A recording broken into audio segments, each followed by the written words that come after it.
ನೋಡಕ್ಕೆ ಎಷ್ಟು ಲಕ್ಷಾಂತರ ಜನ ಓಡಾಡ್ತಾರೆ.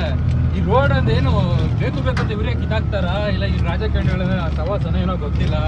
DK ಅವರೇ ನೋಡಿ ರೋಡ್ ಹಾಕಿ 2 ವರ್ಷ ಆಗಿಲ್ಲ, ಮತ್ತೆ ಈ ರೋಡ್ ವ್ಯವಸ್ಥೆ ಹೆಂಗಾಗಿದೆ ಅಂತ. ಈ ರೋಡ್ ಬಗ್ಗೆ ಯಾರು ಆಕ್ಷನ್ ತಗೊಳ್ಳೋದ ಏನೋ ಗೊತ್ತಿಲ್ಲ ನನಗಂತೂ.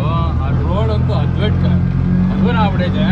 2 ಇಯರ್ಸ್ ಕನ್ಸ್ಟ್ರಕ್ಷನ್ ಇರುತ್ತೆ. ಒಂದು ರೋಡ್ ಮಾಡಾದ್ಮೇಲೆ 2 ಇಯರ್ಸ್ ಗಂಟ 3 ಇಯರ್ಸ್ ಗಂಟ ಮೇಂಟೆನೆನ್ಸ್ ಅವ್ರದೇ ಇರುತ್ತೆ. ಅವ್ರು ಯಾರು ಬರೋದೇ ಇಲ್ವಾ? BBP ಕೇಳೋದೇ ಇಲ್ವಾ? ಏನಕ್ಕೆ ಇಷ್ಟೊಂದು ವ್ಯವಸ್ಥೆ ಹಂಗೆ ಹೋಗಿದೆ ಅನ್ನೋದೇ